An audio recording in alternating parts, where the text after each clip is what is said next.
नमाजी के सामने से गुजरना मना है, हटना गुनाह नहीं। जवाब: आमतौर से मस्जिदों में देखा गया है कि दो शख्स आगे पीछे नमाज पढ़ते हैं, यानी एक पिछली सफ में और दूसरा उसके सामने अगली सफ में नमाज पढ़ने वाला पीछे वाले से पहले फारिग हो जाता है और फिर उसकी नमाज ख़त्म होने का इंतज़ार करता रहता है कि वह सलाम फेरे, तब यह वहाँ हटे, और इससे पहले हटने को नमाजी के सामने से गुजरना ख्याल किया जाता है।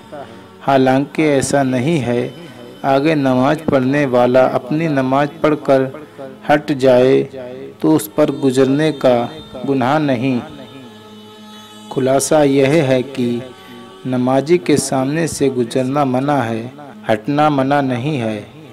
अगर दो शख्स नमाजी के आगे से गुजरना चाहते हों और सुतरे को कोई चीज़ नहीं, तो उनमें से एक नमाजी के सामने उसकी तरफ पीठ करके खड़ा हो जाए और दूसरा उसकी आड़ पकड़ के गुजर जाए।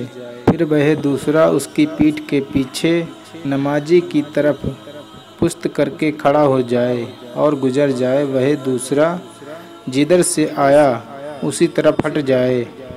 इससे जाहिर है कि गुजरने और हटने में फ़र्क है, और गुजरने का मतलब यह है कि नमाजी के सामने एक तरफ से आए और दूसरी तरफ निकल जाए।